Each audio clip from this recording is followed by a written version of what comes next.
അസ്സലാമു അലൈക്കും വറഹ്മത്തുള്ളാഹി. ബിസ്മില്ലാഹിർ റഹ്മാനിർ റഹീം. അൽഹംദുലില്ലാഹി റബ്ബിൽ ആലമീൻ. അസ്സലാത്തു വസ്സലാമു അലാ അഷ്റഫിൽ മുർസലീൻ വഅലാ ആലിഹി വസഹ്ബിഹി അജ്മഈൻ. അമ്മാ ബഅദ്. അഊദു ബില്ലാഹി മിനശ് ശൈത്വാനിർ റജീം. ബിസ്മില്ലാഹിർ റഹ്മാനിർ റഹീം.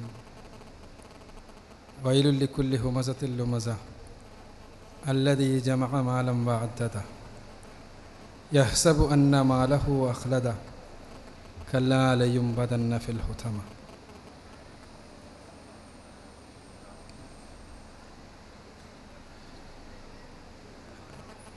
ഗ്രീക്ക് പുരാണ കഥകളിൽ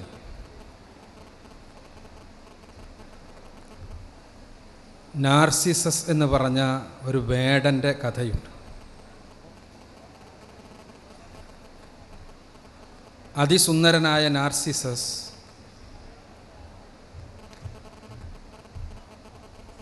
ഒരു ദിവസം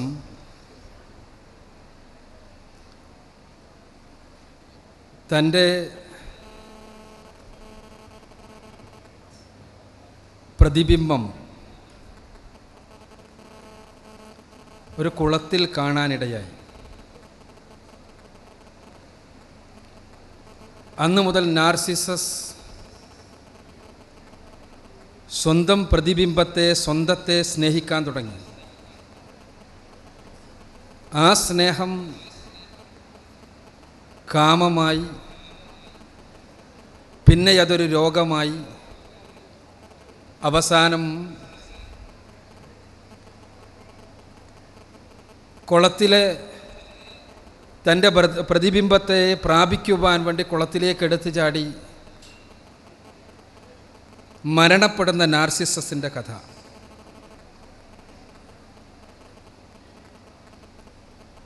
നാർസിസസ് ഇന്ന് മനോവിശ്ലേഷണ രംഗത്ത് ഏറെ ഉപയോഗിക്കപ്പെടുന്നൊരു പദത്തിൻ്റെ തുടക്കക്കാരനാണ്. മനോവിശ്ലേഷണത്തിൻ്റെ ആചാര്യനായി അറിയപ്പെടുന്ന സിഗ്മണ്ട് ഫ്രോയിഡ് ഒരുപാട് വ്യക്തിത്വ പ്രശ്നങ്ങളെക്കുറിച്ച് പറഞ്ഞപ്പോൾ, വ്യക്തിത്വ വൈകല്യങ്ങളെക്കുറിച്ച് വിശദീകരിച്ചപ്പോൾ അദ്ദേഹം പ്രത്യേകം എടുത്തു പറഞ്ഞ് അദ്ദേഹം പേര് നൽകിയൊരു വ്യക്തിത്വ വൈകല്യമാണ് നാർസിസിസം. നാർസിസിസം എന്ന് പറഞ്ഞാൽ സ്വന്തത്തെ കാമിക്കലാണ്, സ്വന്തത്തെ സ്നേഹിക്കലാണ്. അത് വല്ലാതെ അതിര് കവിഞ്ഞ് ഒരുതരം ഭ്രാന്തമായ അവസ്ഥയിലെത്തലാണ്. സമകാലിക സമൂഹത്തെ അപഗ്രഥിച്ചുകൊണ്ട് പ്രമുഖ അമേരിക്കൻ സാമൂഹ്യ മനഃശാസ്ത്രജ്ഞനായ ക്രിസ്റ്റഫർ ലാച്ച് 979 രചിച്ച പുസ്തകത്തിൻ്റെ തലക്കെട്ട് തന്നെ ദ കൾച്ചർ ഓഫ് നാർസിസിസം എന്ന, ആത്മാരാധനയുടെ സംസ്കാരം എന്നർത്ഥം. ആത്മാരാധന, സ്വന്തത്തെ ആരാധിക്കുന്ന അവസ്ഥ, സ്വന്തത്തെ കാമിക്കുന്ന അവസ്ഥ, ഇതാണ് ആധുനിക സംസ്കാരത്തിൻ്റെ സവിശേഷതയായി ക്രിസ്റ്റഫർ ലാച്ച് 979 എടുത്ത് സൂചിപ്പിക്കുന്നത്. എന്താണ് സമകാലിക സമൂഹം? ഒരു സമൂഹത്തെ നാം അപഗ്രഥന വിധേയമാക്കുമ്പോൾ ആ സമൂഹത്തിൻ്റെ സംസ്കാരവും അതോടൊപ്പം തന്നെ ആ സമൂഹത്തിൽ നിലനിൽക്കുന്ന രാഷ്ട്രീയവും സാമൂഹ്യ ശാസ്ത്ര പഠനങ്ങളിൽ പ്രസക്തമാണ്. ആധുനിക സമൂഹത്തിൻ്റെ, നമ്മൾ ജീവിക്കുന്ന സമൂഹത്തിൻ്റെ സംസ്കാരമായി എടുത്തു പറയപ്പെട്ട നാർസിസിസത്തിൻ്റെ ആത്മാരാധനയുടെ സംസ്കാരത്തെക്കുറിച്ച്, ആത്മാരാധനയെക്കുറിച്ച് ആമുഖമായി ഞാൻ പറയാൻ കാരണം അതാണ്. ഇന്ന് നാം ജീവിച്ചു കൊണ്ടിരിക്കുന്നത് മുതലാളിത്ത പ്രധാനമായ ഒരു സമൂഹത്തിലാണ്. മുതലാളിത്തം നമ്മൾ ആവർത്തിച്ച് പ്രയോഗിക്കുന്ന ഒരു പദമാണ്. മുതലാളിത്തം എന്ന പദം സാമ്രാജ്യത്വം എന്ന പദം, ഇതൊന്നും കേൾക്കാത്തവരായി പ്രയോഗിക്കാത്തവരായി ആരും തന്നെ ഉണ്ടാവുകയില്ല. എന്നാൽ എന്താണ് ഈ മുതലാളിത്തം? ഈ മുതലാളിത്തത്തിൻ്റെ സംസ്കാരം എന്താണ്? ഈ മുതലാളിത്തത്തിൻ്റെ രാഷ്ട്രീയം എന്താണ്? ഈ മുതലാളിത്തത്തിൻ്റെ സമൂഹ സങ്കല്പം എന്താണ്? ഇതെല്ലാം പറയുമ്പോൾ സ്വാഭാവികമായും നമ്മളെല്ലാം തെറ്റിദ്ധരിക്കുവാനിടയുണ്ട്. മുതലാളിത്തം ഒരു ദർശനമാണെന്ന്, ഒരു പ്രത്യയശാസ്ത്രമാണെന്ന്. അല്ലേ അല്ല. മുതലാളിത്തത്തിൻ്റെ ആദ്യ കൃതിയായി പറയപ്പെടുന്ന 1776 രചിക്കപ്പെട്ട ആഡം സ്മിത്തിൻ്റെ the Wealth of Nations, the Wealth of Nations ആണ് ആദ്യത്തെ മുതലാളിത്ത കൃതിയായി, മുതലാളിത്തത്തിൻ്റെ അടിത്തറ നിർമ്മിച്ച രചനയായി പറയപ്പെടാറുള്ളത്. പക്ഷേ നമ്മൾ അറിയേണ്ട ഒരു സത്യം, ആഡം സ്മിത്തിന് മുതലാളിത്തത്തെക്കുറിച്ചൊന്നും അറിയില്ലായിരുന്നു എന്നുള്ളതാണ്.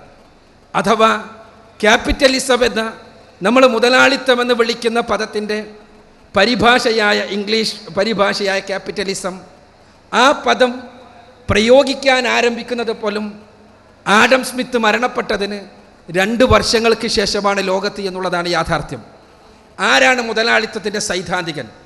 മാർക്സിസത്തിന് കാൾ മാർക്സും എംഗൽസും ഉള്ളതുപോലെ, ബുദ്ധമതത്തിന് ശ്രീബുദ്ധൻ അടിസ്ഥാന ദാർശനികനായതുപോലെ, ലോകത്ത് നിലനിൽക്കുന്ന ഏത് ദർശനത്തിനും തത്വശാസ്ത്രത്തിനും ചില അടിസ്ഥാനപരമായി അതിൻ്റെ സിദ്ധാന്തങ്ങൾ ഉണ്ടാക്കിയ വ്യക്തികളുണ്ടാകും.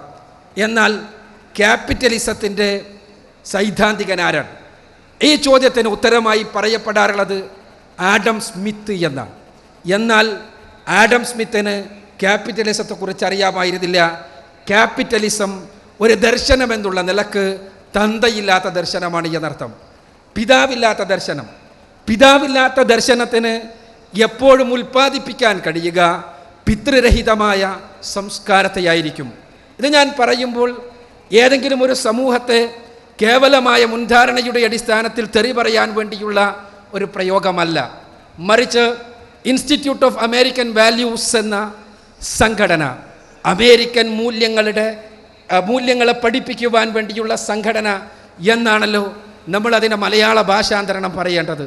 ഇൻസ്റ്റിറ്റ്യൂട്ട് ഓഫ് അമേരിക്കൻ വാല്യൂസ് എന്ന സംഘടനയുടെ ചെയർമാൻ ഡേവിഡ് ബ്ലാങ്കൻഹോൺ എഴുതിയ ഒരു പുസ്തകമുണ്ട്. ആ പുസ്തകത്തിൻ്റെ തലക്കെട്ട് തന്നെ ഫാദർലെസ് അമേരിക്ക എന്നാണ്. പിതാവില്ലാത്ത അമേരിക്ക എന്ന് ശുദ്ധ മലയാളത്തിൽ. ഒരല്പം പ്രാകൃതത്വം കലർത്തിയാൽ തന്തയില്ലാത്ത അമേരിക്ക എന്ന് പറയേണ്ടി വരും. എന്തുകൊണ്ട് അദ്ദേഹം ഇത് പറഞ്ഞു? യഥാർത്ഥത്തിൽ മുതലാളിത്തം ഒരു ദർശനം എന്നുള്ള നിലക്ക് പിതൃരഹിതമാണ് എന്ന് പറയുമ്പോൾ, ഒരു ദർശനം, ആ തത്വശാസ്ത്രത്തിൻ്റെ അടിത്തറ രൂപപ്പെടുന്നത് മനുഷ്യ മനസ്സിലെ സ്വാർത്ഥത എന്ന വികാരത്തിലാണ്. ആഡം സ്മിത്ത് തൻ്റെ പുസ്തകത്തിൽ പറയുന്ന ഒരു കാര്യം മാർക്കറ്റിനെ സ്നിഗ്ധമാക്കുന്ന കാര്യങ്ങളെക്കുറിച്ചാണ്. മാർക്കറ്റിനെ സ്നിഗ്ധമാക്കണമെങ്കിൽ, മാർക്കറ്റ് മുന്നോട്ട് പോകണമെങ്കിൽ റൊട്ടിക്കാരനും വീഞ്ഞുകാരനും അതേപോലെ തന്നെ ഏതൊരു കച്ചവടം ചെയ്യുന്നയാൾക്കും അയാളുടെ മനസ്സിൽ സ്വാർത്ഥതയുണ്ടായിരിക്കണം. മാർക്കറ്റിനെ സ്നിഗ്ധമാക്കുന്ന ഈ സ്വാർത്ഥതാ വികാരത്തെ അദ്ദേഹം invisible hand behind the market എന്ന് പറഞ്ഞു വെച്ചു. അഥവാ മാർക്കറ്റ് നിലനിൽപ്പിന് പിന്നിലുള്ള ദൃഷ്ടിഗോചരമല്ലാത്ത, കാണാൻ കഴിയാത്ത കൈ എന്നർത്ഥം. ഇങ്ങനെ ആരംഭിച്ച ഈ ദൃഷ്ടിഗോചരമല്ലാത്ത കയ്യെ സിദ്ധാന്തവൽക്കരിച്ചത് പിൽക്കാലഘട്ടത്തിലെ ലെയ്സേ ഫെയർ സിദ്ധാന്തത്തിൻ്റെ വക്താക്കളാണ്. അതല്ല എല്ലാം അടിത്തറ. എങ്ങനെയാണ് മനുഷ്യ മനസ്സിലുള്ള സ്വാർത്ഥതയെ കൂടുതൽ ശക്തമായി ഉദ്ദീപിപ്പിച്ച് വസ്തുക്കളെ വിൽക്കുവാൻ കഴിയും എന്നുള്ളതായിരുന്നു എക്കാലഘട്ടത്തിലെയും ലെയ്സേ ഫെയർ സിദ്ധാന്തങ്ങളുടെ, സാമ്പത്തിക ഉദാരീകരണ സിദ്ധാന്തങ്ങളുടെ മുഴുവനും സൈദ്ധാന്തികരുടെ ശ്രദ്ധയതിലായിരുന്നു. അതുകൊണ്ട് തന്നെ ഈ ശ്രദ്ധയിൽ നിന്ന് ഉടലെടുത്ത ഒരു സംസ്കാരത്തിൽ, ആ സംസ്കാരത്തിൽ നിന്നുണ്ടാകുന്നത് തീർച്ചയായും ഏത് രൂപത്തിലുള്ള സന്തതികളാണ് എന്നും നമ്മുടെ കാലത്ത് നമ്മളിൽ അടിച്ചേൽപ്പിക്കുവാൻ പരിശ്രമിച്ചു കൊണ്ടിരിക്കുന്ന സംസ്കാരം എന്താണ് എന്ന് നാം തിരിച്ചറിയാൻ ആരംഭിക്കുമ്പോഴാണ് ആ സംസ്കാരത്തിന് ഏത് രൂപത്തിലുള്ള പ്രതിരോധമാണ് നമ്മൾ ഉണ്ടാക്കേണ്ടത് എന്ന് നമുക്ക് തിരിച്ചറിയാൻ കഴിയുക. യഥാർത്ഥത്തിൽ 1498 മെയ് മാസം 20 നമ്മുടെ കോഴിക്കോട് കാപ്പാട്ട് വാസ്കോഡി ഗാമ കപ്പലിറങ്ങുന്ന കാലം മുതൽക്കാണ് ലോകത്തെ അധിനിവേശത്തിൻ്റെ ചരിത്രം ആരംഭിക്കുന്നത് എന്ന് പല പണ്ഡിതന്മാരും സൂചിപ്പിച്ചിട്ടുണ്ട്. ചരിത്ര പണ്ഡിതന്മാർ അധിനിവേശം എന്നാൽ ഒരു രാജ്യത്തിൻ്റെ മേലുള്ള മേൽക്കോയ്മ സ്ഥാപിക്കലാണ് എങ്കിൽ തീർച്ചയായും പോർച്ചുഗീസ് അധിനിവേശം മുതൽക്ക് തന്നെയാണ് അധിനിവേശം ആരംഭിക്കുന്നത്. അതോടനുബന്ധിച്ച് ലോകത്ത് കോളണികളുണ്ടായി. കോളണികൾ ഒരുപാടുണ്ടായി, ഞാൻ വിശദീകരിക്കുന്നില്ല. കോളണി വൽക്കരണത്തിന് അവസാനം കുറിക്കപ്പെട്ടത് 1961 UN സ്പെഷ്യൽ കമ്മിറ്റി ഓഫ് ഡീകോളണൈസേഷൻ രൂപപ്പെട്ടതിന് ശേഷം ബോധപൂർവമായി നടത്തിയ പരിശ്രമങ്ങളുടെ മാത്രം ഫലമായിട്ടായിരുന്നില്ല, മറിച്ച് ലോകത്തെ വ്യത്യസ്തങ്ങളായ രാജ്യങ്ങളിൽ പ്രകൃതിദത്തമായ സമ്പത്ത് നിലനിൽക്കുന്ന രാജ്യങ്ങളിൽ ആ രാജ്യങ്ങളിലുള്ള തങ്ങൾക്കാവശ്യമായ സമ്പത്ത് മുഴുവനും കയറ്റിക്കൊണ്ടുപോയി കഴിഞ്ഞു എന്ന് സാമ്രാജ്യത്വ ശക്തികൾക്ക് ബോധ്യം വന്നതിന് ശേഷമാണ് കോളണിവൽക്കരണം അവസാനിക്കുന്നത്. 1961 യുഎന്നിൻ്റെ സ്പെഷ്യൽ കമ്മിറ്റി ഓഫ് ഡീകോളണൈസേഷൻ ഉണ്ടായിക്കഴിഞ്ഞതിന് ശേഷം ലോക രാഷ്ട്രീയത്തിലും ലോക സമ്പദ്ഘടനയിലും ഉണ്ടായ ഒരുപാട് മാറ്റങ്ങൾ നമ്മൾ സൂക്ഷ്മമായി നിരീക്ഷിക്കുമ്പോഴാണ് ആധുനിക സംസ്കാരവും ആ സംസ്കാരം പ്രതിനിധാനം ചെയ്യുന്ന യഥാർത്ഥത്തിലുള്ള ലക്ഷ്യവും നമുക്ക് കൃത്യമായി മനസ്സിലാവുകയുള്ളൂ. ഞാൻ പറഞ്ഞു വരുന്നത് നേരത്തെ ഇവിടെ സൂചിപ്പിക്കപ്പെട്ടതുപോലെ മാർക്കറ്റിൽ നിലനിൽക്കുന്ന സ്വാർത്ഥത എന്ന വികാരത്തെ പരമാവധി ഉദ്ദീപിപ്പിച്ചുകൊണ്ട് എങ്ങനെയാണ് വസ്തുക്കളെ വിപണനം ചെയ്യുക എന്നുള്ളതാണ് മാർക്കറ്റിങ്ങിൻ്റെ മുതലാളിത്തത്തിൻ്റെ അടിസ്ഥാനപരമായ തത്വശാസ്ത്രം. 1881 മുതൽക്ക് തന്നെ അമേരിക്കയിൽ ബിസിനസ് സ്കൂളുകൾ ആരംഭിച്ചു കഴിഞ്ഞിട്ടുണ്ട്. എന്നാൽ 1960കളിൽ ബിസിനസ് സ്കൂളുകൾ അതിൻ്റെ ഒരു ശൃംഖല തന്നെ അമേരിക്കൻ ഐക്യനാടുകളിൽ നമുക്ക് കാണാൻ സാധിക്കും. 1995 അമേരിക്കയിലെ യൂണിവേഴ്സിറ്റികളിൽ നിന്ന് ബിരുദമെടുത്ത ആളുകളിൽ 20% ബിസിനസ് മാനേജ്മെൻറ്റിൽ ബിരുദമെടുത്ത ആളുകളായിരുന്നു. അതേപോലെ തന്നെ അവിടെയുള്ള യൂണിവേഴ്സിറ്റികളിൽ നിന്ന് PG ലഭിച്ച ആളുകളിൽ 23% ബിസിനസ് മാനേജ്മെൻറ്റിൽ PG ലഭിച്ച ആളുകളായിരുന്നു. ബിസിനസ് മാനേജ്മെൻറ്റിൽ പഠിക്കപ്പെടുന്ന ഒരുപാട് വിഷയങ്ങളുണ്ട്. അതിൽ പ്രധാനപ്പെട്ട ഒന്നാണ് മാർക്കറ്റിംഗ്. എന്താണ് ഈ മാർക്കറ്റിംഗ്? മാർക്കറ്റിങ്ങിനെ കുറിച്ച് ഏറ്റവും സൂക്ഷ്മമായി മാർക്കറ്റിംഗ് രംഗത്തെ പാഠപുസ്തകമായി ഉപയോഗിക്കപ്പെടാറുള്ള ജെറോം മക്കാർത്തിയുടെ ദ ബേസിക് മാർക്കറ്റിംഗ് എന്ന പുസ്തകത്തിൽ മാർക്കറ്റിങ്ങിൻ്റെ 4 Pകളെ കുറിച്ച് പറയുന്നുണ്ട്. ഒന്ന് പ്രോഡക്റ്റാണ്, മറ്റൊന്ന് പ്ലേസാണ്, മറ്റൊന്ന് പ്രൈസാണ്, മറ്റൊന്ന് പ്രൊമോഷനാണ്. ഈ 3 കാര്യങ്ങൾ 3 Pകളും നമ്മൾ തൽക്കാലം ചർച്ചയിൽ നിന്ന് മാറ്റിവെക്കുക. അവസാനം ഞാൻ പറഞ്ഞ പ്രമോഷൻ. എങ്ങനെയാണ് പ്രമോഷൻ എന്ന കാര്യം നിർവഹിക്കപ്പെടുന്നത്? എന്താണ് ഈ പ്രമോഷൻ? ഒരു വസ്തുവിനെ നമ്മുടെ തലച്ചോറിൽ അടിച്ചേൽപ്പിക്കുന്ന പ്രക്രിയയുടെ പേരാണ് പ്രമോഷൻ. തലച്ചോറിൽ ഒരു പ്രോഡക്റ്റിനെ അടിച്ചേൽപ്പിക്കുക, അതിന് 2 അടിസ്ഥാന ഘട്ടങ്ങൾ കടന്നു പോകേണ്ടതുണ്ട്. ഒന്നാമത്തേത് ബ്രാൻഡിംഗ് ആണ്, രണ്ടാമത്തേത് പ്രൈമിംഗ് ആണ്. ബ്രാൻഡിംഗ് എന്ന് പറഞ്ഞാൽ ഒരു വസ്തുവിന് പകരം ഒരു കമ്പനിയുടെ പേര് നമ്മുടെ മനസ്സിൽ സ്ഥാനം പിടിക്കലാണ്. നമുക്കറിയാം, പേസ്റ്റ് എന്ന് പറയുമ്പോഴേക്ക് കോൾഗേറ്റ് നമ്മുടെ മനസ്സിൽ രൂപപ്പെടുന്നത് എന്തുകൊണ്ടാണ് എന്ന ചോദ്യത്തിനുള്ള ഉത്തരം ബ്രാൻഡിംഗ് രംഗത്ത് അവർ വിജയിച്ചത് കൊണ്ടാണ് എന്നാണ്. എന്നാൽ ബ്രാൻഡിംഗ് ഒരുപാട് ഉൽപ്പന്നങ്ങൾ ഉണ്ടാകുമ്പോൾ ആ ഉൽപ്പന്നങ്ങളുടെ മത്സരത്തിൽ ബ്രാൻഡിങ്ങിന് മാത്രമായി കാര്യമായി ഒന്നും ചെയ്യാൻ കഴിയില്ല. അവിടെയാണ് പ്രൈമിംഗ് കടന്നു വരുന്നത്. ഈ വസ്തുവിനപ്പുറത്തുള്ള സാധനങ്ങളെ കാണിച്ച് തലച്ചോറിനകത്ത് വസ്തുവിനെ അടിച്ചേൽപ്പിക്കുന്നതിൻ്റെ പേരാണ് പ്രൈമിംഗ് എന്ന്. പ്രൈമിംഗ് ഇന്ന് ഏറ്റവും അടിസ്ഥാനപരമായി മാർക്കറ്റിംഗ് രംഗത്തെ ഏറ്റവും ശാസ്ത്രീയമായി നടക്കുന്ന ഏറ്റവും അധികം ശാസ്ത്രീയമായി നടന്നുകൊണ്ടിരിക്കുന്ന ഒരു പ്രക്രിയയാണ്. നമ്മൾ അറിയേണ്ടത്, ഒരു പ്രോഡക്റ്റ് നമ്മുടെ തലച്ചോറിൽ അടിച്ചേൽപ്പിക്കുവാൻ വേണ്ടി ഒരു കമ്പനി തീരുമാനിച്ചു കഴിഞ്ഞാൽ കേവലം ചില പരസ്യങ്ങളിലൂടെയോ അതല്ലെങ്കിൽ അവർക്ക് തോന്നുന്ന ചില കാര്യങ്ങളിലൂടെയോ അല്ല നമ്മുടെ തലച്ചോറിലേക്ക് അത് അടിച്ചു കയറ്റുന്നത്. മറിച്ച് കൃത്യമായ ശാസ്ത്രീയ പഠനങ്ങളുടെ അടിസ്ഥാനത്തിലാണ്. ഫങ്ഷണൽ മാഗ്നറ്റിക് റിസോണൻസ് ഇമേജിംഗ് എന്ന് പറയുന്ന FMRI അഥവാ തലച്ചോറിൽ നമ്മൾ ഓരോ വസ്തുവേയും ഓരോ കാര്യത്തെയും കാണുമ്പോഴുണ്ടാകുന്ന തലച്ചോറിലുണ്ടാകുന്ന രക്തചംക്രമണത്തിൻ്റെ വ്യത്യാസത്തെക്കുറിച്ച് സൂക്ഷ്മമായി പഠിച്ച് FMRI തയ്യാറാക്കി. അതേപോലെ തന്നെ ഇലക്ട്രോ എൻസിഫലോഗ്രഫി എന്ന് പറയുന്ന നമ്മുടെ തലച്ചോറിലുള്ള നാഡീകോശങ്ങളായ ന്യൂറോണുകൾക്കകത്ത് ഓരോ നമ്മുടെ സാഹചര്യങ്ങളുടെ വ്യത്യാസത്തിനനുസൃതമായി ഉണ്ടാകുന്ന വൈദ്യുത സ്പന്ദനങ്ങളെക്കുറിച്ച് കൃത്യമായി പഠിച്ച് അതിനുശേഷം എങ്ങനെയാണ് വസ്തുവിനെ നമ്മുടെ തലച്ചോറിൽ അടിച്ചേൽപ്പിക്കേണ്ടത് എന്ന് പഠിക്കുകയാണ് മാർക്കറ്റിംഗ് രംഗത്തെ, ന്യൂറോ മാർക്കറ്റിംഗിൻ്റെ രംഗത്തെ വിദഗ്ധന്മാർ. അപ്പോഴങ്ങനെയാകുമ്പോൾ വസ്തുവിനെ പരിചയപ്പെടുത്തണമെങ്കിൽ കേവലം വസ്തുവിനെക്കുറിച്ച് വിവരം മാത്രം ഉണ്ടായാൽ പോരാ. അവിടെയാണ് അഡ്വർടൈസ്മെൻറ്റ് എന്ന കാര്യം കടന്നു വരുന്നത്.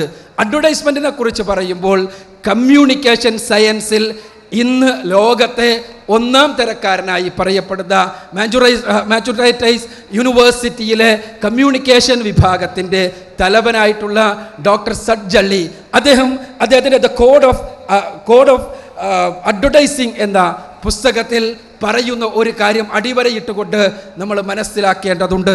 അദ്ദേഹം പറയുന്നത് the religion of capitalism is advertising എന്നാണ്. ക്യാപിറ്റലിസത്തിൻ്റെ മതമാണ് അഡ്വർടൈസിംഗ് എന്നർത്ഥം. അഡ്വർടൈസിംഗിൽ പെണ്ണ് കടന്നു വരുന്നത് ഇവിടെ വെച്ചാണ്. 1960കൾ അമേരിക്കൻ അഡ്വർടൈസിംഗ് രംഗത്തെ സർഗാത്മക വിപ്ലവത്തിൻ്റെ കാലമായി സൂചിപ്പിക്കപ്പെടാറുണ്ട്. എന്നാൽ ഈ സമയത്ത് മെല്ലെ മെല്ലെ പെണ്ണിൻ്റെ സ്വരവും പെണ്ണിൻ്റെ ശരീരവും അഡ്വർടൈസിങ്ങിൻ്റെ രംഗത്തേക്ക് കടന്നു വരികയായിരുന്നു. 1980കളായപ്പോഴേക്ക് ടെലിവിഷൻ വ്യാപകമായി. ടെലിവിഷനിലൂടെ സ്ത്രീയുടെ ശരീരത്തെ വളരെ സമർത്ഥമായി വിപണനം ചെയ്തുകൊണ്ട് എങ്ങനെയാണ് തലച്ചോറിനകത്തേക്ക് വസ്തുക്കളെ അടിച്ചേൽപ്പിക്കുക എന്ന് എന്ന് പ്രായോഗികമായി മനസ്സിലാക്കുകയായിരുന്നു മാർക്കറ്റിങ്ങിൻ്റെ രംഗത്തെ വിദഗ്ധന്മാർ എന്ന് നമുക്ക് മനസ്സിലാക്കുവാൻ സാധിക്കും. 1980കളിൽ അമേരിക്കയിൽ സ്ത്രീ ശരീരത്തെ, നഗ്നശരീരത്തെ, അർദ്ധനഗ്ന ശരീരത്തെ എങ്ങനെ വസ്തുവിൻ്റെ വിപണനത്തിന് വേണ്ടി ഉപയോഗിക്കാമെന്ന് ഒരു ചാനൽ തന്നെ തുടങ്ങി പ്രായോഗികമായി കാണിച്ചു കൊടുത്തത് MTV എന്ന മ്യൂസിക് ചാനലായിരുന്നു. അതിനുശേഷം ലോകത്തിൻ്റെ വ്യത്യസ്തങ്ങളായ ഭാഗങ്ങളിൽ MTVയുടെ അതേ സ്വരം ഉപയോഗിച്ചുകൊണ്ട്, അതേ മാർഗം ഉപയോഗിച്ചുകൊണ്ട് വസ്തുക്കളെ നമ്മുടെ തലച്ചോറിനകത്തേക്ക് അടിച്ചേൽപ്പിക്കാൻ, പെണ്ണിൻ്റെ ശരീരത്തെ എങ്ങനെ ഉപയോഗിക്കാൻ കഴിയുമെന്ന് വളരെ സമർത്ഥമായി പഠിച്ചുകൊണ്ടിരിക്കുകയായിരുന്നു. പെൺ ശരീരം അതിന് ചില സവിശേഷതകളുണ്ട്. പെൺ ശരീരം പുരുഷൻ്റെ ശരീരത്തിലും തലച്ചോറിലും അടിസ്ഥാനപരമായ ചില മാറ്റങ്ങൾ സൃഷ്ടിക്കുവാൻ കഴിയുന്ന രൂപത്തിൽ പടച്ചതമ്പുരാൻ സൃഷ്ടിച്ച ഒരു വസ്തു തന്നെയാണ്. പുരുഷ ശരീരത്തിൽ പെണ്ണിൻ്റെ ശരീരത്തിലുള്ള നിമ്നോന്നതികൾ പുരുഷൻ കാണുന്നതോടുകൂടി പുരുഷ ശരീരത്തിൽ ടെസ്റ്റോസ്റ്ററോൺ എന്ന് പറയുന്ന ഹോർമോൺ ഉൽപ്പാദിപ്പിക്കപ്പെടും. ഈ ഹോർമോണിന് 2 പർപ്പസുകളുണ്ട്, 2 ധർമ്മങ്ങളാണുള്ളത്. ടെസ്റ്റോസ്റ്ററോൺ എന്ന ഹോർമോണിൻ്റെ ഒന്നാമത്തെ ധർമ്മം ലിബിഡോയാണ്, അഥവാ ലൈംഗികമായ ഉത്തേജനം തന്നെയാണ്. രണ്ടാമത്തെ ധർമ്മം കുറ്റകൃത്യങ്ങൾക്ക് പ്രേരിപ്പിക്കുക എന്ന ധർമ്മം കൂടിയുണ്ട്. നമ്മളിവിടെ ഈ ടെസ്റ്റോസ്റ്ററോൺ അതിവ്യാപകമായി പുരുഷ ശരീരത്തിൽ ഉപയോഗിക്കപ്പെടുന്ന ഒരു സാമൂഹ്യ സാഹചര്യം ഉണ്ടാവുകയും മീഡിയകൾ മുഴുവനും, അഡ്വർടൈസ്മെൻറ്റുകൾ മുഴുവനും സ്ത്രീ ശരീരത്തെ കച്ചവടവൽക്കരിക്കുന്നതിന് വേണ്ടി ഉപയോഗിക്കപ്പെടുകയും ചെയ്യുമ്പോൾ സംഭവിക്കുന്നത് ഒരുപാട് തരം അപകടങ്ങളാണ്. ഒന്നാമത്തെ അപകടം ലൈംഗികതയെ വ്യാപകവൽക്കരിക്കുന്നു എന്നതാണ് ഇതെല്ലാവർക്കും അറിയാവുന്ന അപകടം. അതിനേക്കാൾ മാരകമായ അപകടമായി സജ്ജള്ളി സൂചിപ്പിക്കുന്നത് ലൈംഗികതയെ ആസ്വാദനമുക്തമാക്കുന്നു എന്നുള്ളതാണ്. ലൈംഗികതക്ക് മനുഷ്യ ലൈംഗികതക്ക് ശരീരത്തിനപ്പുറത്തുള്ള ചില തലങ്ങളുണ്ട്. ആ തലങ്ങളിലൂടെ ലൈംഗികത കടന്നു വരുമ്പോൾ മാത്രമാണ് ആസ്വാദകരമായ ഒരു അനുഭവമായി, പൂർണ്ണമായും ആസ്വാദകരമായ അനുഭവമായി ഇണകൾക്ക് രണ്ടുപേർക്കും ലൈംഗികത മാറുകയുള്ളൂ. അതിനപ്പുറത്ത് ആസ്വാദനത്തിന് യഥാർത്ഥത്തിലുള്ള സംതൃപ്തമായ ലൈംഗികതയല്ലെന്ന് കേവലം പ്രകടനാത്മകമായ കാഴ്ചപ്രധാനമായ ലൈംഗികതയിലേക്ക് ആളുകളെ നയിക്കുകയും അതുവഴി അസംതൃപ്തമായ ലൈംഗികത സമൂഹത്തിൻ്റെ പ്രശ്നമായി, സമൂഹത്തിൻ്റെ രോഗമായി തീരുകയും ചെയ്യുന്നു. അങ്ങനെ രോഗഗ്രസ്തമായ ലൈംഗികത രോഗമായി തീരുന്ന അവസ്ഥയിൽ നിന്നാണ് വയാഗ്ര മുതൽ മസ്ലി പവർ എക്സ്ട്ര വരെയുള്ള മെഡിസിനുകൾ മുഴുവനും മില്യൺ കണക്കിന് ഡോളറുകളുടെ വിറ്റുവരവ് സമ്മാനിച്ചുകൊണ്ട് ലോകത്ത് വ്യാപകമായി വിപണനം ചെയ്തുകൊണ്ടിരിക്കുന്നത്. ഞാൻ പറഞ്ഞു വരുന്നത് എങ്ങനെയാണ് ധാർമ്മികതയെ, എങ്ങനെയാണ് അഡ്വർടൈസ്മെന്റ് ഒരു സംസ്കാരമായി തീരുന്നത് എന്നുള്ളതാണ്. അത് നമ്മൾ അറിയണമെങ്കിൽ ഒന്നുകൂടി നമ്മൾ തലച്ചോറിൻ്റെ ഘടനയിലേക്ക് കടന്നു ചെല്ലേണ്ടി വരും. നമ്മുടെ തലച്ചോർ രൂപപ്പെടുന്നത് ചില സവിശേഷമായ ഘട്ടങ്ങളിലൂടെ കടന്നുപോയിട്ടാണ്. മനുഷ്യ പരിണാമത്തെക്കുറിച്ച് പറഞ്ഞിട്ടുള്ള ശാസ്ത്രജ്ഞന്മാർക്ക് ആർക്കും മനസ്സിലായിട്ടില്ലാത്ത ഒരു യാഥാർത്ഥ്യം, മനുഷ്യൻ്റെ തലച്ചോറ് മറ്റ് സസ്തനികളുടെ തലച്ചോറിൽ നിന്ന് വ്യത്യസ്തമായി ഉള്ള ചില സവിശേഷതകളാണ്. ആ സവിശേഷതകളിൽ ഒന്ന്, മനുഷ്യ ജനിക്കുമ്പോൾ അതിൻ്റെ പ്രായപൂർത്തിയെത്തിയ തലച്ചോറിന് എത്ര വെയിറ്റ് ഉണ്ടോ അതിൻ്റെ ഏകദേശം 4/1 വെയിറ്റ് മാത്രമേ, 5/1 വെയിറ്റ് മാത്രമാണ്, 5/1 മാസ് മാത്രമാണ് ജനിക്കുമ്പോഴുള്ള കുഞ്ഞിൻ്റെ തലച്ചോറിനുള്ളത് എന്നുള്ളതാണ്.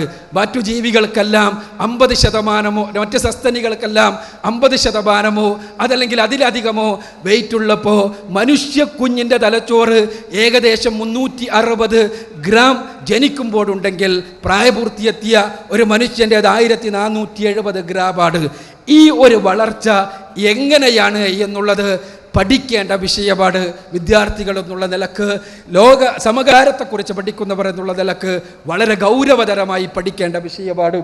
ഈ വളർച്ച ന്യൂറോണുകൾ, തലച്ചോറിലെ കോശങ്ങൾ ഒരു കുഞ്ഞ് ജനിക്കുമ്പോൾ 10,000 കോടി ന്യൂറോണുകളുമായിട്ടാണ് ജനിക്കുന്നത്. പ്രായപൂർത്തിയെത്തിയ ഒരാളുടെ തലച്ചോറിലും 10,000 കോടി ന്യൂറോണുകൾ മാത്രമേയുള്ളൂ. ന്യൂറോണുകളുടെ എണ്ണത്തിൽ വ്യത്യാസമുണ്ടാകുന്നില്ല എന്നർത്ഥം. എന്നാൽ ന്യൂറോണുകൾ തമ്മിൽ ബന്ധിപ്പിക്കുന്ന ആ ബന്ധത്തിനാണ്, അതല്ലെങ്കിൽ ന്യൂറോണുകളുടെ ജംഗ്ഷനാണ്, 2 ന്യൂറോണുകൾ തമ്മിൽ ബന്ധിപ്പിക്കുന്ന ജംഗ്ഷനാണ് സിനാപ്സ് എന്ന് പറയുക. ഈ സിനാപ്സ് ഒരു കുഞ്ഞ് ജനിക്കുമ്പോൾ ഓരോ ന്യൂറോണും ഏകദേശം 2500 സിനാപ്സുകൾ ഉണ്ടാക്കിയിരിക്കും. അതിനർത്ഥം ഓരോ ന്യൂറോണും 2500 ന്യൂറോണുകളുമായി ബന്ധം സ്ഥാപിച്ചുകൊണ്ടാണ് കുഞ്ഞ് ജനിക്കുന്നത് എന്നാണ്.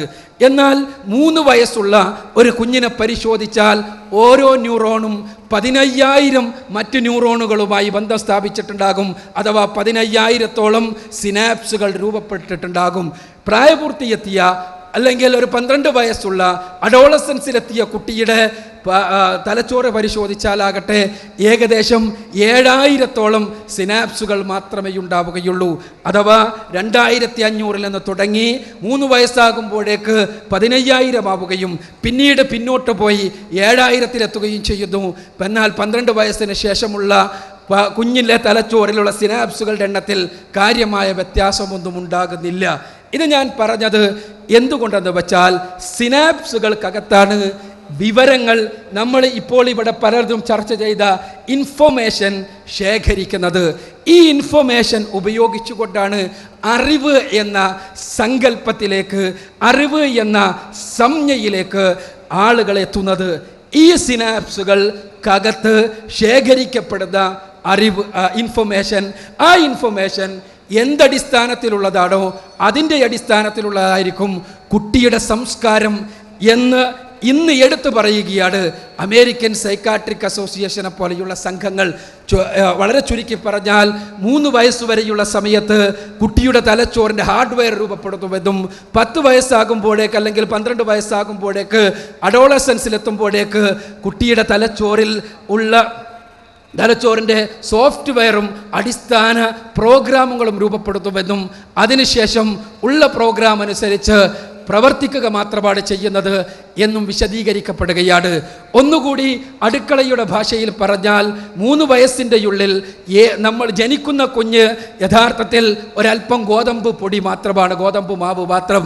ആ ഗോതമ്പ് മാവായ കുഞ്ഞിനെ ആ കുഞ്ഞിൻ്റെ എന്താണ് അതിൽ നിന്ന് ഉണ്ടാക്കേണ്ടത്, എന്താണ് നമ്മൾ ഉണ്ടാക്കേണ്ടത്, ചപ്പാത്തിയാണെങ്കിൽ ഭൂരിയാണെങ്കിൽ നെയ്യപ്പമാണെങ്കിൽ അതിനനുസരിച്ചുള്ള വസ്തുക്കൾ ചേർത്തെടുത്ത് കുഴച്ചെടുത്ത് പാകപ്പെടുത്തേണ്ട സമയമാണ് 3 വയസ്സ് വരെയുള്ള സമയം. അതിനുശേഷം 10 വയസ്സ് വരെയുള്ള സമയം അത് പരത്തിയെടുത്ത് ചുട്ടെടുക്കേണ്ട സമയമാണ്. അതിനുശേഷമുള്ള സമയം ആ ചുട്ടെടുത്ത വസ്തു ഭക്ഷിക്കേണ്ട ഉപയോഗിക്കേണ്ട സമയമാണ് എന്ന് ചുരുക്കം. ഇവിടെ ഞാനിത് പറയുമ്പോൾ യഥാർത്ഥത്തിൽ 3 വയസ്സുവരെയുള്ള സമയത്ത് കുട്ടിയുടെ ജീവിതത്തിലെ അടിസ്ഥാന ധാർമ്മികത രൂപപ്പെടുന്നു എന്നുള്ള വസ്തുതയാണ് അമേരിക്കൻ സൈക്കാട്രിക് അസോസിയേഷനെ പോലെയുള്ള സംഘങ്ങൾ നമ്മുടെ മുന്നിൽ സൂചിപ്പിക്കുന്നത്. ഈ 3 വയസ്സുവരെയുള്ള സമയത്ത് കുട്ടി വീട്ടിൽ നിന്ന് കണ്ടുകൊണ്ടേ ഇരിക്കുന്നത് അവൻ്റെ തലച്ചോറിൻ്റെ ഗതിവിഗതികളെ ശക്തമായി പഠിച്ചറിഞ്ഞ ആളുകൾ തയ്യാറാക്കിയ, ഞാൻ നേരത്തെ പറഞ്ഞ FMRIയും EEGയുടെയും എല്ലാം അടിസ്ഥാനത്തിൽ തയ്യാറാക്കപ്പെട്ട വാണിജ്യവൽക്കരിക്കപ്പെട്ട പരസ്യങ്ങളുടെ ലോകമാണ് കുട്ടിയുടെ മുന്നിൽ തുറന്നു വെക്കുന്നത് എങ്കിൽ ആ കുട്ടി വാണിജ്യവൽക്കരിക്കപ്പെട്ട തലച്ചോറുമായിട്ടാണ് ജീവിക്കുക എന്നും ആ തലച്ചോറിന് നാം എന്ത് പേര് വിളിച്ചാലും അത് ലോകത്തെ കാണുക വസ്തുവായി കൊണ്ട് മാത്രമായിരിക്കുമെന്നും സ്നേഹവും അതേപോലെ മനുഷ്യബന്ധങ്ങളും അവിടെ ഉണ്ടാവുകയില്ല എന്നുമുള്ള വസ്തുതകളാണ് അമേരിക്കൻ സൈക്കാട്രിക് അസോസിയേഷനെ പോലെയുള്ള സംഘങ്ങൾ ചൂണ്ടിക്കാണിക്കുന്നത്. ഇതിൻ്റെ അടിസ്ഥാനത്തിൽ വളർന്നു വരുന്ന ഒരു സമൂഹത്തിൻ്റെ ചിത്രം കൂടി നമ്മൾ അറിയുമ്പോഴാണ് അതിൻ്റെ ഭീകരത നമുക്ക് മനസ്സിലാവുകയുള്ളൂ. അമേരിക്കയിൽ ഈ കൈസർ ഫാമിലി ഫൗണ്ടേഷൻ 1996 നടത്തിയ പഠനപ്രകാരം അവിടെയുള്ള വിവാഹിതരാകുന്ന സ്ത്രീകളിൽ 96% വിവാഹപൂർവ രതിയിൽ വിവാഹപൂർവ്വ ലൈംഗിക ബന്ധത്തിൽ ഏർപ്പെട്ടവരാണ് എന്നാണ്. വിവാഹത്തിന് മുമ്പ് ശരാശരി അമേരിക്കക്കാരൻ വിവാഹത്തിന് 10 വർഷങ്ങൾക്ക് മുമ്പ് തന്നെ ശാരീരിക ബന്ധം തുടങ്ങുമ്പോൾ ശരാശരി അമേരിക്കക്കാരി വിവാഹത്തിന് 7 വർഷം മുമ്പ് ബന്ധം ആരംഭിക്കുന്നു എന്നാണ് കണക്ക്.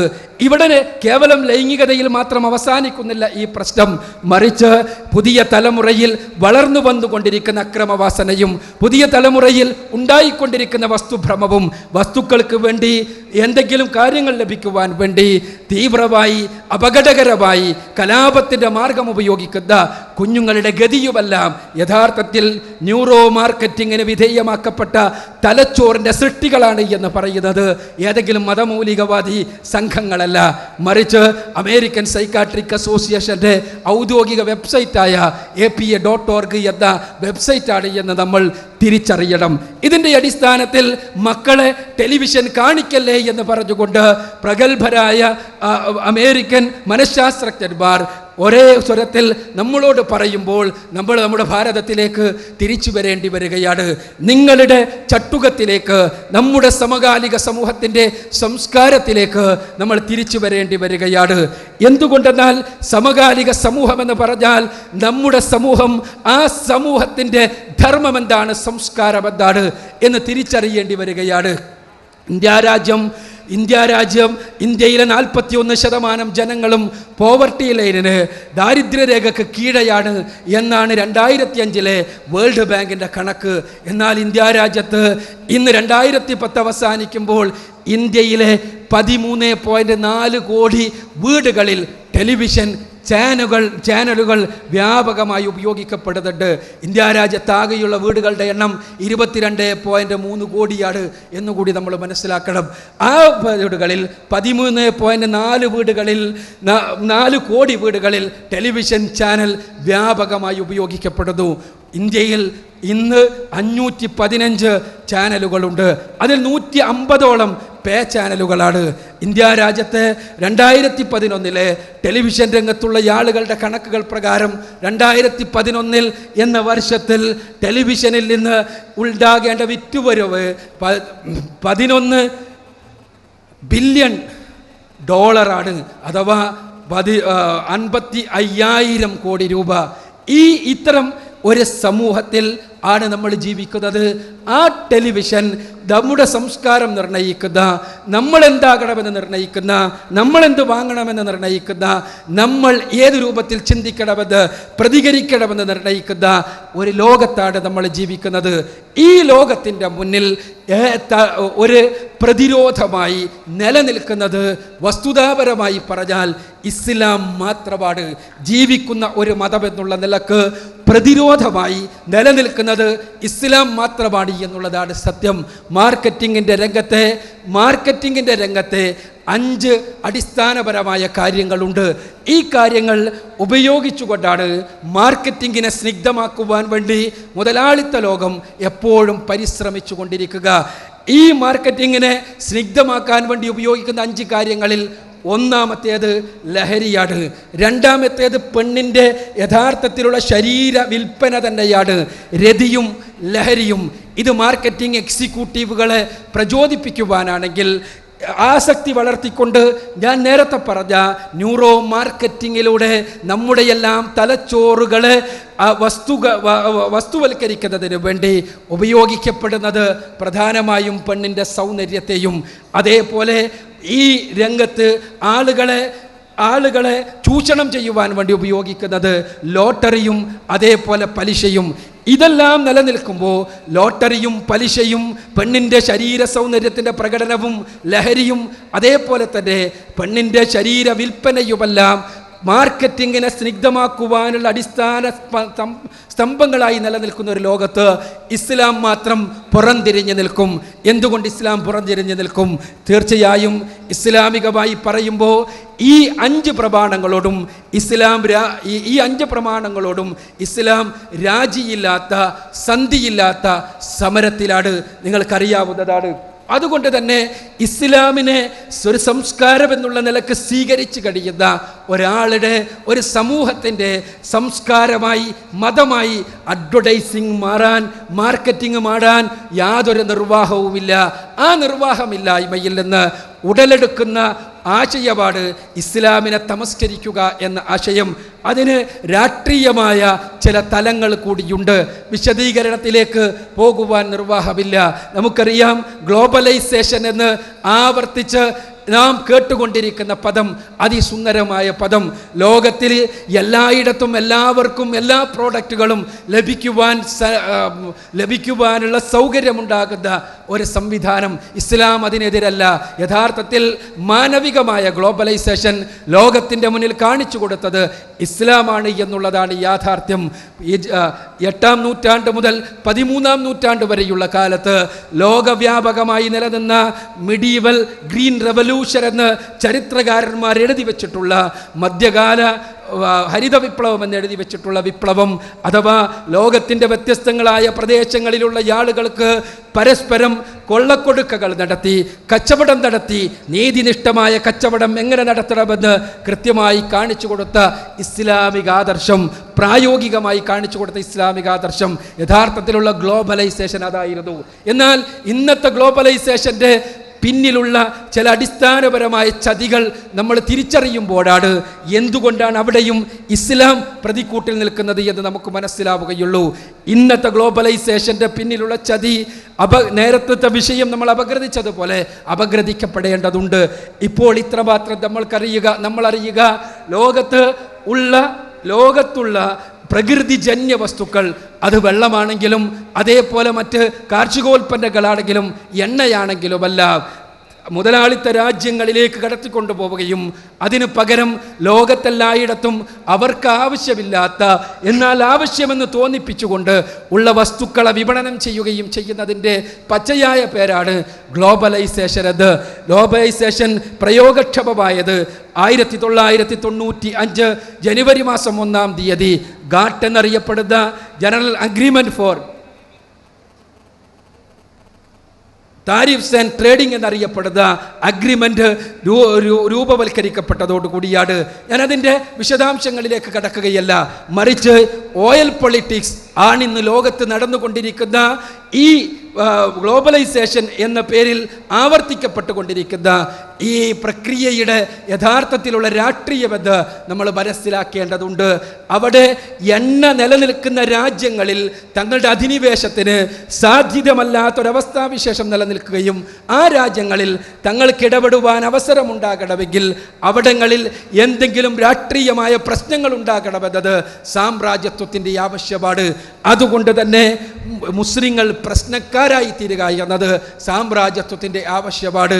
അതിന് പറ്റിയ രൂപത്തിൽ നേരത്തെ പറഞ്ഞ മീഡിയയെ തന്നെ അഡ്വർടൈസ്മെൻറ്റിലൂടെ മനുഷ്യ മനസ്സുകളെ തങ്ങളുടെ സംസ്കാരം അടിച്ചേൽപ്പിക്കുവാൻ വേണ്ടി ഉപയോഗപ്പെടുത്തിയ മീഡിയയെ തന്നെ മുതലാളിത്തം വ്യാപകമായി ഉപയോഗിക്കുന്നു.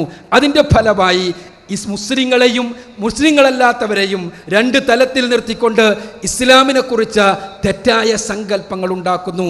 ഇസ്ലാം ഭീകരമാണ് എന്നൊരു സങ്കല്പം, ഇസ്ലാം പ്രാകൃതമാണ് എന്നുള്ളൊരു സങ്കല്പം ആധുനിക സമൂഹത്തിലെ മനുഷ്യർക്കൊന്നും തിരിഞ്ഞു നോക്കാൻ സാധ്യമല്ലാത്തത്രയും വികൃതമാണ് ഇസ്ലാമിൻ്റെ മുഖം എന്നുള്ള സങ്കല്പം. ഇത് ഒരു തലത്തിൽ അത്തരമൊരു മുഖം ഇവർ തന്നെ ഇൻട്രൊഡ്യൂസ് ചെയ്യുന്നു. അതോടൊപ്പം തന്നെ മുസ്ലിങ്ങളെ തങ്ങൾക്ക് അനുകൂലമായ രൂപത്തിൽ മസ്തിഷ്ക പ്രക്ഷാളനം നടത്തുവാനും മീഡിയ ഉപയോഗിച്ച് ഇവർ പരിശ്രമിച്ചു കൊണ്ടിരിക്കുന്നു. അതിലൊന്ന്, മുസ്ലിങ്ങൾക്ക് രക്ഷ വേണമെങ്കിൽ, മുസ്ലിങ്ങൾക്ക് അവരുടെ അസ്തിത്വം സംരക്ഷിക്കണമെങ്കിൽ, മുസ്ലിങ്ങൾക്ക് അഭിമാനത്തോടു കൂടി ജീവിക്കണമെങ്കിൽ ആയുധമെടുക്കുകയല്ലാതെ കലാപത്തിൻ്റെ മാർഗമല്ലാതെ മറ്റൊരു മാർഗവുമില്ല എന്ന് പഠിപ്പിക്കുന്നതിന് വേണ്ടി മീഡിയ അതിൻ്റെ സമയം ചെലവഴിച്ചു കൊണ്ടിരിക്കുന്നു. അതിന് ഉദാഹരണങ്ങൾ കണ്ടെത്തിക്കൊണ്ടിരിക്കുന്നു. അതിനു വേണ്ടിയുള്ള കാര്യങ്ങൾ നമ്മുടെ തലച്ചോറിലേക്ക് അടിച്ചേൽപ്പിച്ചു കൊണ്ടിരിക്കുന്നു. അതിൽപ്പെടാത്ത ആളുകൾക്ക് ഇവിടെ ഒരു ആധുനിക സമൂഹത്തിൽ മുസ്ലിമായി നിലനിൽക്കണമെങ്കിൽ അവൻ എക്സ്ട്രാ സെക്കുലറിസ്റ്റ് ആകാതെ നിർവാഹമില്ല എന്നുള്ള ബോധമുണ്ടാക്കുന്നു. ഇവിടെ ഈ സംസ്കാരത്തിന് ഈ സമൂഹത്തിൽ നിലനിൽക്കണമെങ്കിൽ നിങ്ങളുടെ മതം കേവലം നിങ്ങളുടെ മേൽവിലാസം മാത്രമായി നിലനിൽക്കുകയും യഥാർത്ഥത്തിൽ നിങ്ങളുടെ ജീവിതത്തെ മുന്നോട്ട് നയിക്കുന്ന ഒരാദർശമായി മതം നിലനിൽക്കാത്ത അവസ്ഥയുണ്ടാവുകയും വേണം. എക്സ്ട്രാ സെക്കുലറിസം നമുക്ക് വേണമെങ്കിൽ ഒരു സങ്കല്പനത്തെക്കുറിച്ച് പറയാം.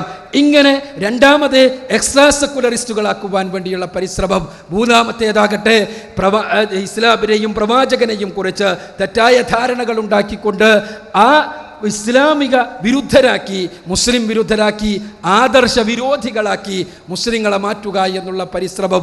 ഈ 4 പരിശ്രമങ്ങളും അഥവാ മുസ്ലിങ്ങളല്ലാത്തവരെ ഇസ്ലാമിനെ പ്രാകൃതവൽക്കരിച്ചുകൊണ്ട് അവതരിപ്പിക്കുക എന്ന പരിശ്രമവും മുസ്ലിങ്ങളെ ഈ 3 വിഭാഗത്തിൽ ഒന്നുകിൽ ഭീകരവാദികളോ അതല്ലെങ്കിൽ എക്സ്ട്രാ സെക്കുലറിസ്റ്റുകളോ അതല്ലെങ്കിൽ മതവിരുദ്ധരോ ആക്കുക എന്ന പ്രവർത്തനത്തിനും യഥാർത്ഥത്തിൽ മീഡിയ ഉപയോഗിച്ചുകൊണ്ട് വ്യാപകമായ പരിശ്രമങ്ങൾ നടത്തിക്കൊണ്ടിരിക്കുന്നു എന്നുള്ളതാണ് ആധുനിക കാലഘട്ടത്തിൻ്റെ രാഷ്ട്രീയവും മതവും സമകാലിക സമൂഹത്തിൻ്റെ. ഇവിടെയാണ് നമ്മുടെ നിലപാട് എന്താകണമെന്നുള്ള ചോദ്യം ഉടലെടുക്കുന്നത്. ഇന്ന് ലോകത്തിൻ്റെ സംസ്കാരവും മതവും രാഷ്ട്രീയവും തീരുമാനിക്കുന്നത് ഓരോരുത്തരുടെയും തലച്ചോറിനകത്തേക്ക് വന്നിടിക്കുന്ന മീഡിയ നൽകുന്ന വിവരങ്ങളാണ് എങ്കിൽ ഇന്ന് ലോകത്തെ രാഷ്ട്രീയ പ്രസ്ഥാനങ്ങളാണെങ്കിലും മതപ്രസ്ഥാനങ്ങളാണെങ്കിലുമെല്ലാം അവരുടെ അജണ്ട നിശ്ചയിക്കുന്നത് മീഡിയയാണെങ്കിൽ അതിൽ നിന്ന് മാറി നിന്ന് നമ്മുടെ അജണ്ട മീഡിയ നിശ്ചയിക്കാത്ത ഒരവസ്ഥാവിശേഷം ഉണ്ടാകണം. അതിന് സമാന്തര മീഡിയ എന്നല്ല പറയുക, സമാന്തര സംസ്കാരമെന്നാണ്. ആ സംസ്കാരം ഇസ്ലാമിൻ്റെ പക്ഷത്ത് മാത്രമേയുള്ളൂ. ഇവിടെ നമ്മുടെ പ്രമേയത്തെക്കുറിച്ച് ചർച്ച ചെയ്തപ്പോൾ പലരും പറഞ്ഞു ഇൻഫർമേഷൻ കേവലമായ വിവരങ്ങൾ വിജ്ഞാനമായി മാറണം, അറിവായി മാറണം. ആ അറിവായി മാറണമെങ്കിൽ അവിടെ തിരിച്ചറിവുണ്ടാക്കണം. ആ തിരിച്ചറിവുണ്ടാക്കാൻ എന്തിനാണ് കഴിയുക എന്ന ചോദ്യമുണ്ട്. അവിടെ ഉയർന്നു നിൽക്കുന്ന 2 ദീപസ്തംഭങ്ങൾ മാത്രമേ ലോകത്തിൻ്റെ മുന്നിലുള്ളൂ. അത് പരിശുദ്ധ ഖുർആനും തിരുസുന്നത്തുമാകുന്ന ദീപസ്തംഭങ്ങളാണ്. ആ പരിശുദ്ധ ഖുർആനും തിരുസുന്നത്തുമാകുന്ന ദീപസ്തംഭങ്ങളെ തെറ്റായി വ്യാഖ്യാനിച്ചും തെറ്റായി പറഞ്ഞുകൊടുത്തും തെറ്റായി പ്രയോഗവൽക്കരിക്കുവാൻ എന്ന് വരുത്തി തീർക്കുകയും ചെയ്തുകൊണ്ട് ഇസ്ലാമിനെ തമസ്കരിക്കുവാൻ വേണ്ടിയുള്ള പരിശ്രമങ്ങൾ ഉണ്ടാകുമ്പോൾ പരിശുദ്ധ ഖുർആനിനെയും തിരുസുന്നത്തിനെയും പ്രയോഗവൽക്കരിച്ച് ലോകത്തിൻ്റെ മുന്നിൽ യശോധവളമായ ഒരു സമൂഹത്തിൻ്റെ സൃഷ്ടി സാധിച്ച ആദിമ സമൂഹത്തിൻ്റെ മൻഹജിൽ ആദിമ സമൂഹം എങ്ങനെയാണോ പരിശുദ്ധ ഖുർആനെയും തിരുസുന്നത്തിനെയും മനസ്സിലാക്കിയത് അതേപോലെ മനസ്സിലാക്കുക എന്ന ആശയത്തിനേറെ പ്രസക്തിയുണ്ട്. അങ്ങനെ മനസ്സിലാക്കുന്ന പരിശുദ്ധ ഖുർആനെയും തിരുസുന്നത്തിനെയും ആദിമ സമൂഹം മനസ്സിലാക്കിയതുപോലെ മനസ്സിലാക്കുകയും പരിശുദ്ധ ഖുർആനും തിരുസുന്നത്തും നമുക്ക് വേണ്ടി നിശ്ചയിച്ചിട്ടുള്ള അജണ്ടകൾ 14 നൂറ്റാണ്ടുകൾക്ക് മുമ്പ് നിശ്ചയിച്ച അജണ്ടകൾ ആ അജണ്ടകൾ നടപ്പാക്കുവാൻ ശ്രമിക്കുകയും എന്ത് അജണ്ട തന്നാലും ആ അജണ്ടയെ തൃണവൽഗണിച്ച് തള്ളിക്കളയുകയും ചെയ്യുന്ന ഒരവസ്ഥാവിശേഷത്തിന് മുസ്ലിം സമൂഹത്തിന് സാധിക്കുമ്പോൾ ഇവിടെ നാം യഥാർത്ഥത്തിലുള്ള ദൗത്യത്തിലേക്കുള്ള തിരിച്ചുപോക്കായിരിക്കും അത്. അതുകൊണ്ട് തന്നെയാണ് സഹോദരന്മാരെ ആ തിരിച്ചുപോക്ക് ഈ മുതലാളിത്തത്തിൻ്റെ ശൃംഖല ബുദ്ധിയിലുള്ള ആളുകൾ ഭയപ്പെടുന്നത് കൊണ്ടാണ് സലഫി പ്രസ്ഥാനം അവരുടെ കണ്ണിലെ കരടായിത്തീരുന്നത്. ലോകത്ത് ഭീകരവാദം കടന്നു വന്ന സമയങ്ങളിലെല്ലാം ഈ പ്രസ്ഥാനത്തിൻ്റെ പണ്ഡിതന്മാർ ഈ രൂപത്തിൽ ജനങ്ങളെ ബോധവൽക്കരിച്ച പണ്ഡിതന്മാർ സമൂഹത്തെ ബോധവൽക്കരിച്ചു കൊണ്ടിരുന്നിട്ടുണ്ട്. പക്ഷേ ഭീകരവാദം അതിന് പല രൂപഭാവങ്ങളിൽ ലോകത്ത് പ്രത്യക്ഷപ്പെട്ട സമയങ്ങളിലെല്ലാം ഈ പ്രസ്ഥാനത്തെ ചൂണ്ടിക്കാണിച്ചുകൊണ്ടാണ്, സലഫിയത്തിനെ ചൂണ്ടിക്കാണിച്ചുകൊണ്ടാണ് മുതലാളിത്ത മീഡിയ ഇവരാണ് ഭീകരവാദികൾ എന്ന് പറഞ്ഞുകൊണ്ടിരിക്കുന്നത്. ഇന്ന് ഈ കേരളത്തിലേക്കും അത് കടന്നു വന്നുകൊണ്ടിരിക്കുകയാണ്. ഈ അവസരത്തിൽ നമ്മുടെ ദൗത്യം പരിശുദ്ധ ഖുർആനും തിരുസുന്നത്തും ഏത് രൂപത്തിലാണോ ഈ സമൂഹത്തിന് യഥാർത്ഥത്തിലുള്ള വിമോചനത്തിന് ദർശനം പഠിപ്പിക്കുന്നത് അതേ ദർശനം നമ്മുടെ സമൂഹത്തിന് പകർന്നു കൊടുക്കുക എന്ന ദൗത്യമാണ് നമുക്ക് നിർവഹിക്കുവാനുള്ളത്. ഇസ്ലാമിനെ തമസ്കരിക്കുവാൻ വേണ്ടിയുള്ള പരിശ്രമങ്ങൾ ലോകവ്യാപകമായി നടന്നുകൊണ്ടിരിക്കുമ്പോഴും ഇസ്ലാമിക ആദർശത്തിൻ്റെ യഥാർത്ഥത്തിലുള്ള ചുവ അനുഭവിച്ചറിഞ്ഞുകൊണ്ട് ഈ ആദർശത്തിലേക്ക് മാറി വരുന്ന ആളുകളുടെ എണ്ണം മുതലാളിത്ത ലോകത്തെ വല്ലാതെ അമ്പരപ്പിക്കുകയാണ്. രണ്ടാഴ്ചകൾക്ക് മുമ്പാണ് നേപ്പാളിലെ ഒരു പ്രഗത്ഭ നടിയായിരുന്ന ശരീരം മുഴുവനും പ്രദർശിപ്പിക്കുക എന്ന മുതലാളിത്തം വെച്ച് വിളമ്പിക്കൊടുത്ത പെൺവിമോചനത്തെ യഥാരൂപത്തിൽ പ്രയോഗവൽക്കരിച്ചുകൊണ്ട് 3 വിവാഹങ്ങൾ നടക്കുകയും ആ 3 വിവാഹങ്ങളും പരാജയപ്പെടുകയും ശരീര സൗന്ദര്യത്തിൻ്റെ പ്രദർശനത്തിലൂടെ നേപ്പാൾ സിനിമയെ ഏറെ ജാഗരം കൊള്ളിക്കുകയും ആവേശം കൊള്ളിക്കുകയും നേപ്പാളിലെ യുവത്വത്തിൻ്റെ ഏറ്റവും ഇഷ്ട കഥാപാത്രമാവുകയുമെല്ലാം ചെയ്തിരുന്ന പൂജാലാമ എനിക്ക് യഥാർത്ഥത്തിൽ ജീവിതത്തിൻ്റെ അർത്ഥം എന്താണ് എന്ന് പരിശുദ്ധ ഖുർആനിൻ്റെ സന്ദേശങ്ങളിലൂടെ കടന്നു പോയപ്പോഴാണ് മനസ്സിലായത് എന്ന് പറഞ്ഞ് അശ്ഹദു അല്ലാ ഇലാഹ ഇല്ലല്ലാഹ് വ അശ്ഹദു അന്ന മുഹമ്മദുർ റസൂലുള്ളാഹ് എന്ന് ചൊല്ലിക്കൊണ്ട് അംന ഫാറൂഖിയായി മാറിയപ്പോൾ നേപ്പാളിലെ മാധ്യമങ്ങളുടെ തലക്കെട്ടെന്തായിരുന്നു എന്ന് നമ്മളറിയണം. From show it all to hide it all എന്നായിരുന്നു തലക്കെട്ട്. എല്ലാം കാണിക്കുന്നതിൽ നിന്ന് എല്ലാം മറക്കുന്നതിലേക്ക് പൂജാലാമയുടെ പ്രയാണമെന്ന്. ഞാനിത് പറയുന്നത് സഹോദരങ്ങളെ, ഇസ്ലാമിനെ തമസ്കരിക്കുവാനുള്ള സകല ശ്രമങ്ങളെയും അതിജയിച്ചുകൊണ്ട് പരിശുദ്ധ ഖുർആന്റെ തിരുസുന്നത്തിൻ്റെ വെളിച്ചം ഉപയോഗപ്പെടുത്തിക്കൊണ്ട് പ്രബോധനം നടത്തുന്ന ആളുകളുടെ ആ വെളിച്ചത്തിലേക്ക് ആളുകൾ ആകർഷിക്കപ്പെട്ട് കടന്നു വന്നുകൊണ്ടിരിക്കുന്ന സാഹചര്യത്തിൽ, കേരളത്തിലും അതേ പ്രതിഭാസങ്ങൾ ആവർത്തിച്ചു കൊണ്ടിരിക്കുന്ന സാഹചര്യത്തിൽ പ്രണയത്തെ ജിഹാദുമായി കൂട്ടിക്കുഴച്ചുകൊണ്ട് പ്രവാചകൻ സല്ലല്ലാഹു അലൈഹി വസല്ലമയെ ഭീകരനായി അവതരിപ്പിച്ചുകൊണ്ട് റസൂലുള്ളാഹി സല്ലല്ലാഹു അലൈഹി വസല്ലമക്കെതിരെ പല രൂപത്തിലുള്ള ആരോപണങ്ങൾ ഉന്നയിച്ചുകൊണ്ട് ക്യാമ്പസുകളിൽ, സാധാരണക്കാർക്കിടയിൽ, വിദ്യാർത്ഥികൾക്കിടയിൽ, മാധ്യമങ്ങൾക്കിടയിൽ, ബുദ്ധിജീവികൾക്കിടയിലെല്ലാം പ്രചാരണങ്ങൾ വ്യാപകമാകുകയാണ്. ഇവിടെ ഇതാ നമ്മിൽ നിന്ന് സമൂഹം ആവശ്യപ്പെടുക, ഇസ്ലാം ആവശ്യപ്പെടുക ഒരു ദൗത്യമുണ്ട്. യുരീദൂന അൻ യുത്ഫിഉ നൂറല്ലാഹി ബിഅഫ്വാഹിഹിം വയബല്ലാഹു ഇല്ലാ യുതിമ്മ നൂറഹു വലൗ കരിഹൽ കാഫിറൂൻ. അതേ, അവർ അല്ലാഹുവിൻ്റെ പ്രകാശത്തെയാണ് നാവ് കൊണ്ട്, വായ കൊണ്ട് ഊതിക്കെടുത്താൻ ആഗ്രഹിക്കുന്നത്. ഇല്ല കേട്ടോ, അള്ളാഹു അവൻ്റെ പ്രകാശത്തെ പൂർത്തീകരിക്കാതെ വിടുകയില്ല. സത്യനിഷേധികൾ എത്ര വെറുത്താലും ശരി. അതേ, അള്ളാഹുവിൻ്റെ വാഗ്ദാനമാണത്. നാം ഓർക്കുക, നമ്മുടെ കൈകളിലുള്ളത് അള്ളാഹുവിൻ്റെ പ്രകാശം തന്നെയാണോ. പലരും അള്ളാഹുവിൻ്റേതാണ് എന്ന് കരുതി പലരുടെ പല പ്രകാശങ്ങളെയും പല മെഴുകുതിരികളെയും ഉയർത്തിക്കാണിച്ച് ലോകത്തിൻ്റെ കൊടുങ്കാറ്റുകൾക്ക് മുന്നിൽ അത് കെട്ടുപോകുമ്പോൾ ഇതാ ഇസ്ലാം തകർന്നു പോയി എന്നും ഇസ്ലാം ആകെ പ്രശ്നത്തിലായി എന്നും പ്രതിസന്ധിയിലായി എന്നുമെല്ലാം ഏറെയേറെ വേവലാതിപ്പെട്ടുകൊണ്ടിരിക്കുന്ന സമയത്ത് നാം ചിന്തിക്കേണ്ടത് പരിശുദ്ധ ഖുർആനിനെയും തിരുസുന്നത്തിനെയും സലഫുകൾ മനസ്സിലാക്കിയ മാർഗത്തിൽ മനസ്സിലാക്കുക എന്ന അള്ളാഹുവിൻ്റെ പ്രകാശം, അള്ളാഹു പൂർത്തീകരിക്കുമെന്ന് പറഞ്ഞ പ്രകാശം, അള്ളാഹു കെടാൻ അനുവദിക്കുകയില്ല എന്ന് പറഞ്ഞ പ്രകാശം, അത് നമ്മുടെ കൈകളിലുണ്ടോ എന്നാണ്. അറിവ് സമാധാനത്തിന് എന്ന പ്രമേയം ഈ 2 ദിവസങ്ങളിൽ ചർച്ച ചെയ്യപ്പെട്ട് ക്യാമ്പസുകളിലേക്ക് കടന്നു ചെല്ലുമ്പോൾ യഥാർത്ഥത്തിലുള്ള ഈ വെളിച്ചവുമായി നാം കടന്നു ചെല്ലുമെങ്കിൽ നമ്മെ സമൂഹത്തിന് ആവശ്യമുണ്ട്, നമ്മെ ലോകത്തിന് ആവശ്യമുണ്ട്, പീഡിത സമൂഹങ്ങൾക്ക് ആവശ്യമുണ്ട്, ജീവിതത്തിൻ്റെ അർത്ഥമന്വേഷിക്കുന്ന എല്ലാവർക്കും നമ്മെ ആവശ്യമുണ്ട്. അതേ ജീവിതത്തിൻ്റെ അർത്ഥമന്വേഷിക്കുന്ന ആളുകൾക്ക് ആ ആവശ്യം നിർവഹിക്കുവാൻ യഥാർത്ഥത്തിലുള്ള ഇസ്ലാമിൻ്റെ യഥാർത്ഥത്തിലുള്ള പ്രചാരകരായി തീരാൻ നാം പരിശ്രമിക്കുക. ആ സമകാലിക സമൂഹം നമ്മിൽ നിന്ന് ആവശ്യപ്പെടുന്നത് അതാണ്. സമകാലിക സമൂഹത്തിലെ സകല പ്രതിസന്ധികൾക്കുമുള്ള പരിഹാരം അതാണ്. അത് മനസ്സിലാക്കുക, അറിയിക്കുക. അള്ളാഹു അനുഗ്രഹിക്കട്ടെ. വാഖിറു ദഅവാന അൽഹംദുലില്ലാഹി റബ്ബിൽ ആലമീൻ. അസ്സലാമു അലൈക്കും.